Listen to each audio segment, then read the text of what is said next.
my brief talk here. As in every year, there have been significant updates to the PPM.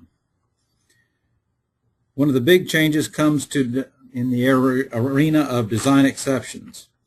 Although these revisions will be discussed in great detail and separate training to be given in each district this year, the exception process for some landscape and turnpike projects has changed and will be emphasized in a few minutes. How the department measures, details, and corrects cross slope and SuperElevation has been a thorn in our sides for over a decade. This year, in addition to specification changes implemented previously, we hope to have addressed cross slope and SuperElevation challenges on 3R projects with new standards. With the publication of the 2010 Utility Accommodation Manual last year, revisions were necessary in the fundamental definition and processing of utility exceptions. Please pay special attention to this presentation. For additional information on this topic and other utility topics, please be sure to go to the Roadway office's website, where Tom Bain has posted many online training courses on utility considerations during the design process. Bicycle and pedestrian facility design seems to always get our scrutiny. Why?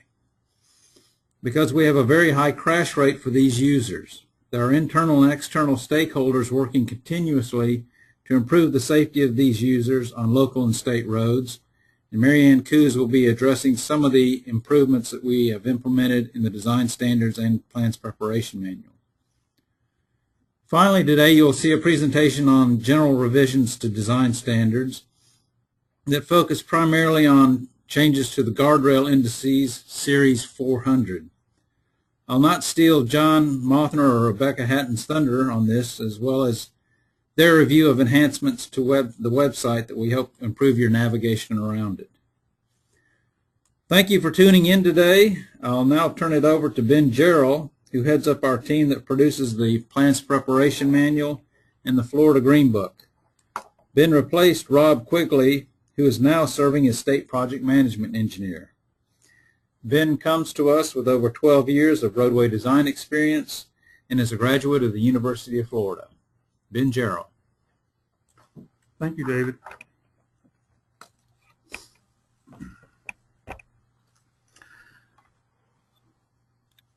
Welcome to the Office of Design Annual Update Training. We'll begin today with an overview of the PPM process. Then we'll go over 6 of the major PPM changes for this year. For a summary of the major changes, other major changes to the PPM, see the implementation letter in the PPM website. The PPM consists of 2 volumes. Volume 1 contains design criteria and procedures for the FDOT, and Volume 2 contains plans preparation and assembly of contract plans. Both volumes are in English units. You can find PDF files for each volume at the website shown on this slide. We not only provide the most recent updated PPM, but we also have archived manuals that date back to 1967 if you're interested.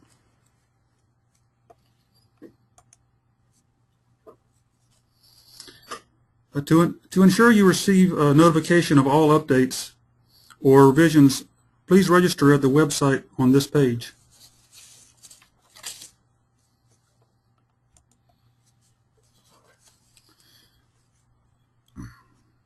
If you have registered, but your information has recently changed, please log into the contact management database and edit your information. Some of you work for different companies than you did when you registered or last edited your personal information. So please update your information and areas of interest if they changed to get notification of any updates for revisions that you're interested in or affect you.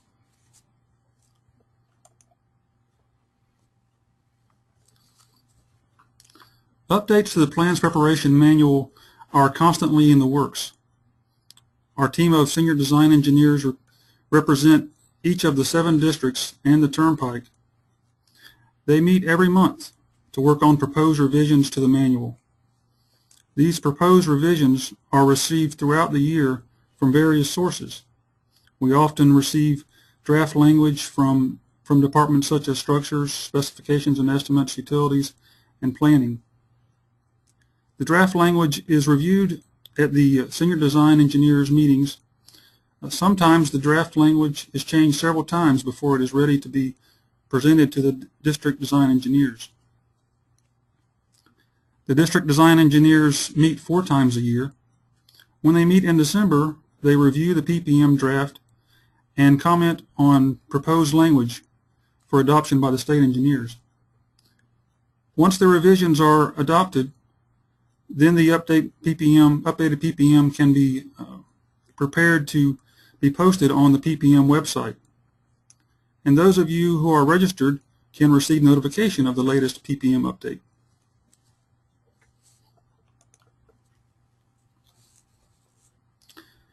Please call or email us if you have any questions or concerns regarding the PPM or Florida Green Book. We want to hear from you. As customers, your input is very important to us.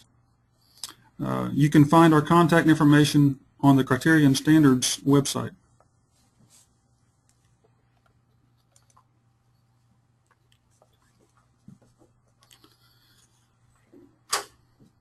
The changes we'll go over today are mostly to Volume 1 of the Plans Preparation Manual.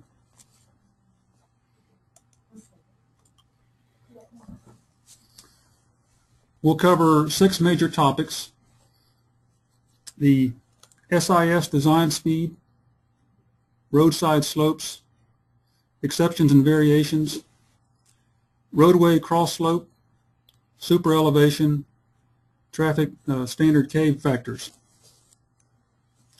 And you'll notice as we go through the presentation that I give a reason for the change and then the actual change.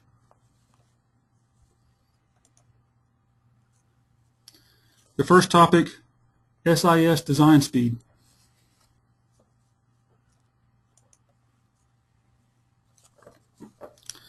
Section 1.91, Design Speed Coordination and Approval, and Section 25.44, Design Speed, were affected by this change. Before the change, the minimum design speed for an urban facility on Florida Intrastate Highway System, Strategic Intermodal System, was 50 miles per hour. To minimize the design variations for SIS, roads in cities or towns were limited room for widening the road to meet new construction criteria. Example of the old criteria was a medium width. For a design speed greater than 45 miles per hour is 40 feet. And this applied to both new construction and 3R projects.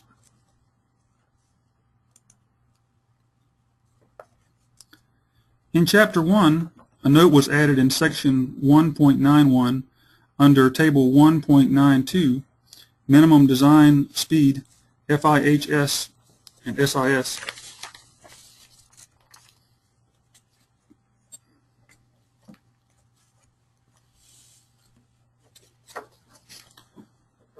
Design speed of 45 miles per hour may be used. This applies to new construction and reconstruction projects. For curb and gutter facilities where existing posted speed is 45 miles per hour or less. And Access Management Class is proposed.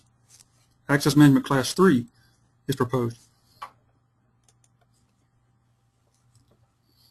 In Chapter 25, a new note was added in Section 25.4.4. A design speed of 45 miles per hour may be used. This applies to resurfacing, restoration, and rehabilitation projects. For curb and gutter facilities where existing posted speed is 45 miles per hour or less. Unlike the note added in section 1.91, there are no access management class requirements for 3R projects.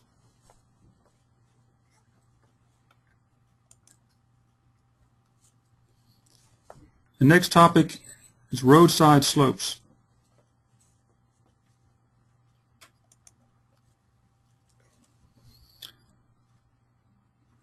The reason for this change is roadside slopes steeper than 1 to 3 with sod or turf require a boom mower to be maintained.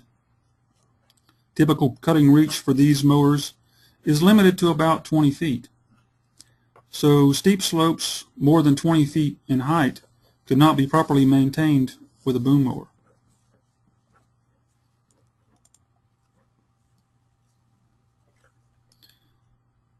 With the new revision, now slopes steeper than 1 to 3 with sod or turf and higher than 20 feet include a 10-foot wide flat area at the top and the base of the slope with clear access for maintenance equipment like a boom mower. And the slopes higher than 35 feet include 10-foot wide maintenance berms every 35 feet from the top of the slope to the break of the slope to break up the slope and allow the boom mower to mow the entire slope. Now slopes steeper than 1 to 2 require coordination with the district geotechnical office to determine the best erosion control in these areas.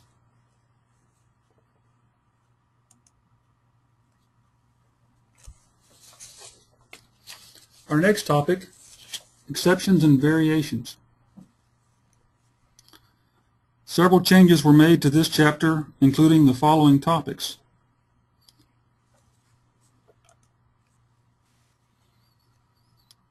Safety projects, variations and exceptions for landscape-only projects, Turnpike Enterprise exception approvals, and utility exceptions. Now we'll discuss, this will be covered later this afternoon by Tom Bain.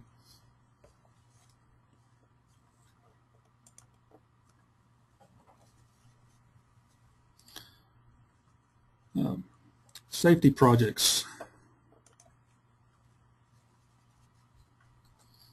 The safety projects in design phase in the past were being canceled when design exceptions could not be approved. So to fix this, we made a change to the 2012 PPM. We changed section 23.1, and that was revised so that a safety study shall identify all applicable variations and or exceptions required based on the proposed scope of the safety project. And all applicable variations and or exceptions shall be approved prior to the beginning of the design phase to ensure that safety projects are not canceled because of the design variations or exceptions.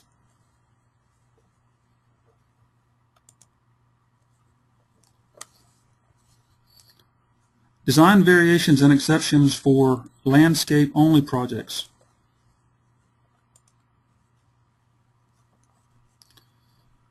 Before this change, all design variations or exceptions for intersection site distance or stopping site distance had to be signed and sealed by a professional engineer. And landscape architects were not able to submit design variations or exceptions for intersection site distance or stopping site distance on landscape-only projects without being signed and sealed by a professional engineer. So a lot of times they had to go out and get contracts or hire on professional engineers to do these tasks that many of them were more than capable of doing.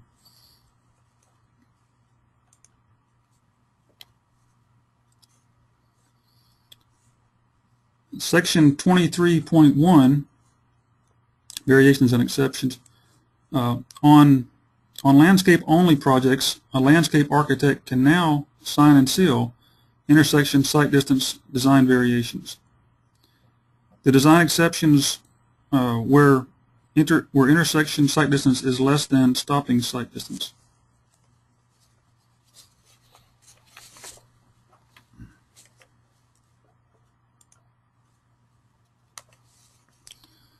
For design projects with landscaping, a professional engineer shall sign and seal. Intersection sight distance design variations and design exceptions where intersection sight distance is less than stopping sight distance.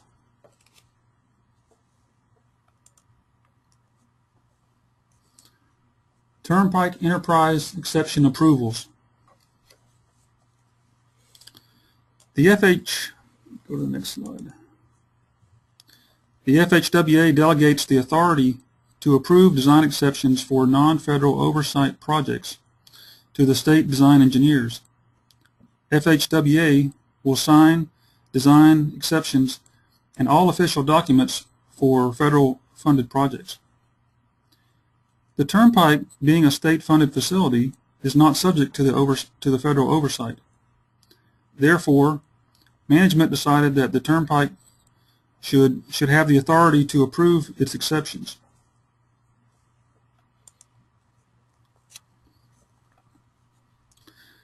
The state roadway design engineer has delegated the authority to approve design exceptions and variations on Florida Turnpike facilities to the Turnpike design engineer.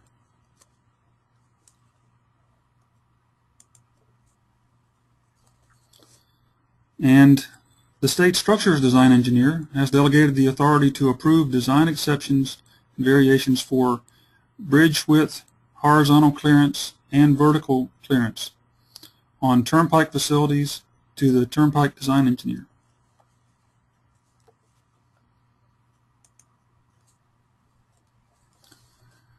Roadway crossslope. This was a major change for this year. As many of you are aware of it, because I've been getting quite a few calls on this issue.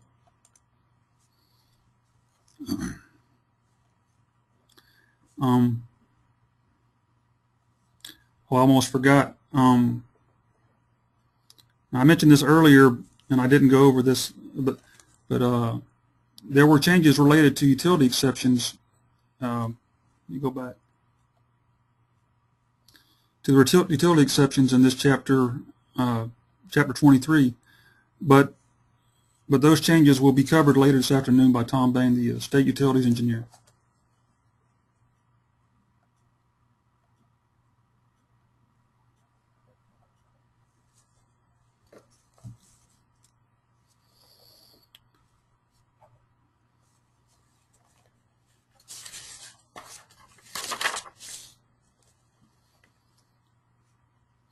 Correction of design variation for crossslopes was frequently required on 3R projects. This was a problem with crossslope in the past, and projects requiring correction often had cost overruns due to insufficient information and existing crossslopes. When a design variation was allowed for crossslope, it had to be prepared, submitted, and approved, which also cost additional time and money for the projects.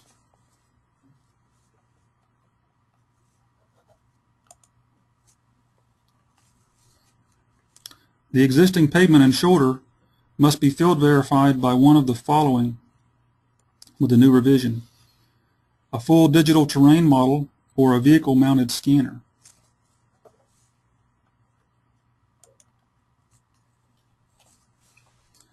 A full digital terrain model, also known as DTM, for roadway width. Evaluate crossslopes on tangent section every 100 feet.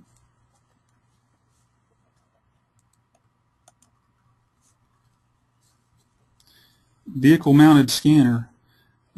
Use a vehicle mounted scanner to determine roadway limits where the crossslope is potentially out of tolerance, and request a digital terrain model of the roadway width for these limits. This will be implemented for the project's beginning design in November.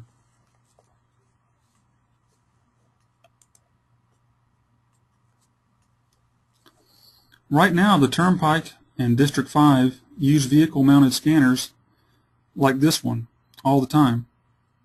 So this is not new technology. All of it, as you can see, the roadway scanning device is mounted to the front of this van. It collects data as the van travels the length of the project in each lane. The data can then be used to determine the existing slope of the road, cross slope of the road.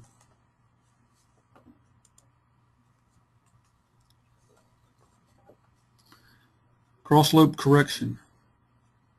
Now work with your pavement design engineer and district bituminous engineer to determine the appropriate method of correction. Tabulate existing cross slopes at 100-foot intervals where needed.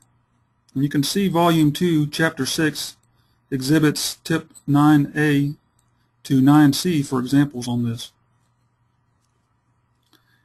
And don't show cross slope correction in your cross slope correction in your cross sections. The cross slope correction method used for the 3R project shall be shown in milling and resurfacing details. Of course, cross slope correction may not be needed if within the allowable ranges shown in Table 25.46 and 25.47, depending on the type of roadway.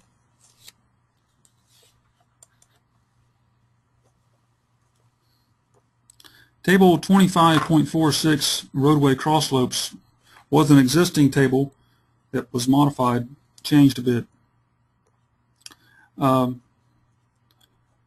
The allowable ranges for 2-lane roads is now 0.015 to 0.03 and 0.015 to 0.04 for multi-lane roads. Shoulder cross slopes can range from the same cross slope as the adjacent lane to as much as 0.08. The allowable range for parking lanes is 0.015 to 0.05.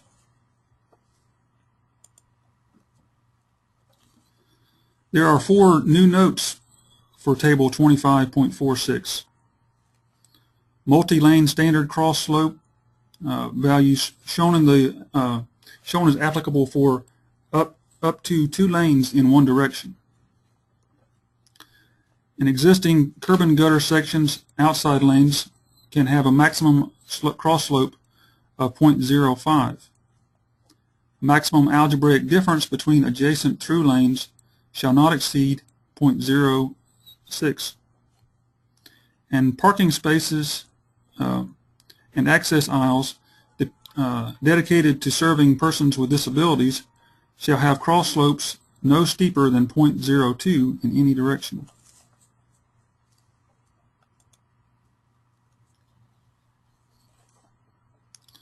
Table 25.47 for roadway cross slopes. Now this is a new table.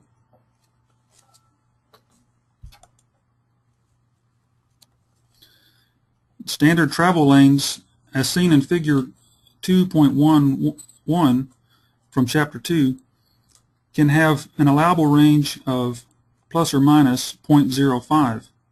So if the standard cross slope is 0.02, then the existing slope can be 0.015 to 0.025.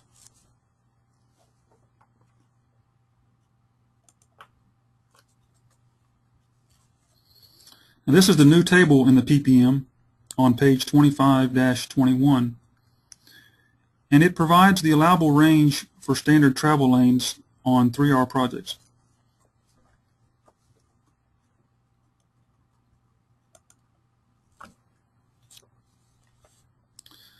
The notes for this table include maximum algebraic difference between adjacent travel lanes shall not exceed 0.04.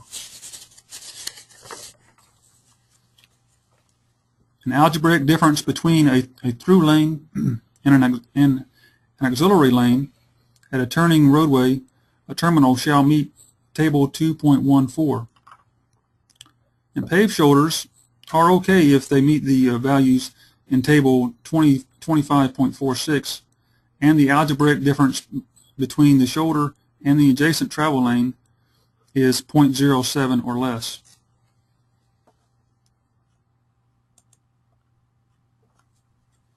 The next topic is SuperElevation.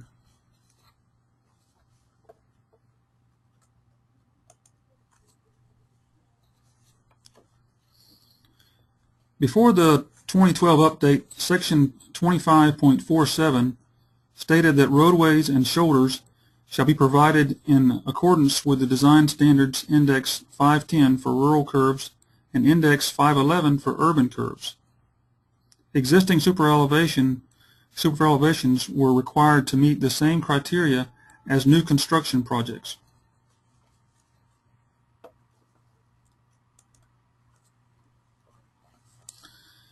Now in the SuperElevation section, it reads that the roadway and shoulder should be provided in accordance with the Design Standards Section 510 for rural roads and Index 510 and Index 511 for urban curves.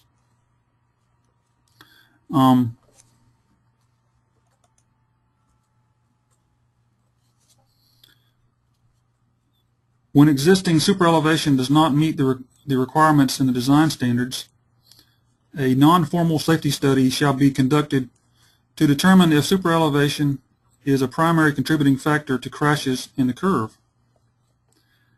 Correction is required if SuperElevation can be linked to one crash in a 5-year period.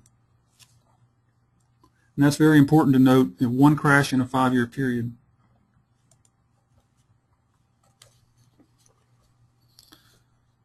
Now, high-speed facilities, including interstates and toll facilities, correction is not required if SuperElevation cannot be linked to crashes, and the existing SuperElevation rate is greater than or equal to that provided in AASHTO's tables for minimum radii for design SuperElevation rates, design speeds, and Emax equal to 6%, or less than or equal to that provided in AASHTO's table for minimum radii for design SuperElevation rates, design speed, and Emax equal to 12%.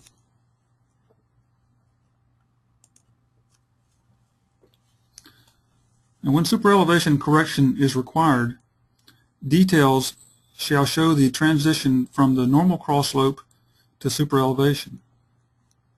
And cross sections for SuperElevation correction shall be shown at the PC and PT. 50 feet before and after the PC and PT, and at 300-foot intervals within the curve.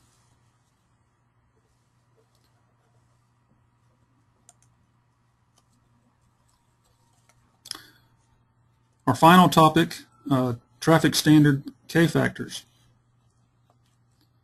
This will change in section 1.2 of chapter 1, and the department has adopted the standard K-factors for use on all roads on the state and federal highway system. Now, the 30th highest hour factor will no longer be used as the K value to determine the project design hour volume. And Doug McLeod will discuss this further this afternoon after my presentation. And I didn't go to the next slide. Sorry about that.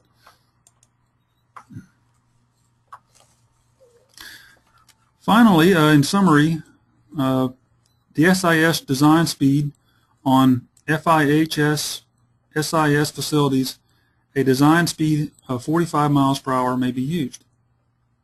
Now, this changed in Chapter 1 and 25. Roadside slopes, flat area 10 foot wide at the top and bottom of a steep slope higher than 20 feet, and a flat area should be provided and every 35 feet in height for steep slopes more than 35 feet in height. Exceptions and variations. Safety projects require approval for design exceptions before the design phase. Design variations and exceptions can be signed and sealed by a landscape architect. State engineers and state design engineers have delegated the authority to approve design exceptions to the Turnpike design engineer.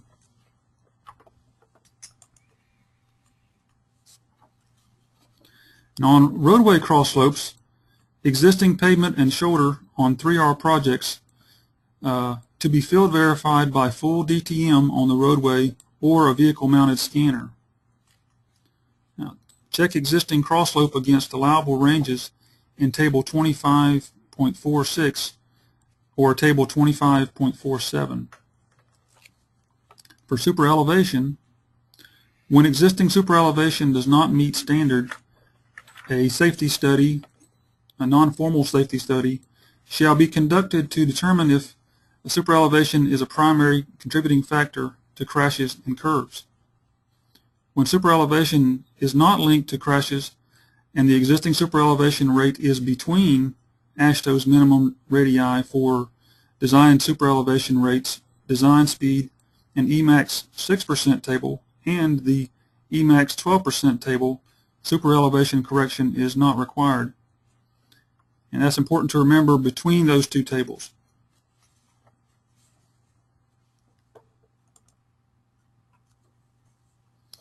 Thank you, and I hope this has been helpful.